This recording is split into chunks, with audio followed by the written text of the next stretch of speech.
Hi hello. ഇപ്പോൾ full മഴ ആണല്ലോ. ട്രെൻഡിങ്ങിൽ നിൽക്കുന്നതാകട്ടെ ശശുക്ക. അപ്പോൾ നമുക്ക് ശശുക്ക ട്രൈ ചെയ്ത് നോക്കാം. ആദ്യം തന്നെ ഒരു പാൻ എടുത്ത് കുറച്ച് ഓയിൽ വെച്ച് ചൂടാക്കുക. അതിനുശേഷം കുനുകുനാന്നിട്ടുള്ള വെളുത്തുള്ളി, തക്കാളി, സബോള, പച്ചമുളക് ഇട്ടിട്ട് ഒന്ന് വെച്ച് കൊടുക്കുക. അതിനുശേഷം മുളക് പൊടി, മഞ്ഞൾപ്പൊടി, കുരുമുളക് പൊടി, ഉപ്പ് ഇട്ടിട്ട് ഒന്നുകൂടി വെച്ച് കഴിഞ്ഞിട്ട് അടച്ച് വെക്കുക. അടച്ച് വെച്ചതിന് ശേഷം അതൊന്ന് വെന്ത് കിട്ടും. ഞാൻ അടച്ച് വെച്ചിട്ടുണ്ടായിരുന്നില്ല. പിന്നെ ഞാൻ എടുത്ത മസാല തക്കാളി സബോളൊക്കെ കുറവായിരുന്നു. എന്നിട്ട് വീണ്ടും ഞാൻ അതിലേക്ക് തക്കാളി സബോളൊക്കെ അരിഞ്ഞ് ചേർത്തിട്ടുണ്ടായിരുന്നു.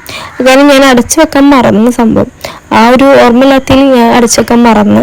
അപ്പോൾ അത് അടച്ചു വെച്ചിട്ട് അത് ഒന്ന് വെന്ത് കിട്ടണ സമയത്ത്, ആ മസാല വെന്ത് കിട്ടണ സമയത്ത് മൂടി തുറന്നിട്ട് 3 ഹോളാക്കിയിട്ട് മുട്ട ഒഴിച്ച് 3 ഭാഗത്തും മുട്ട ഒഴിച്ച് കൊടുക്കുക. എന്നിട്ട് വീണ്ടും അടച്ചു വെക്കുക.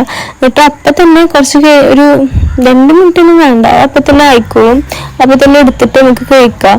ഞാനാണെങ്കിൽ ഫോണ് ടി വി ഒന്ന് നോക്കാൻ വേണ്ടിട്ട് പോയി മറന്ന് ഞാൻ അടുപ്പത്തുള്ളത്.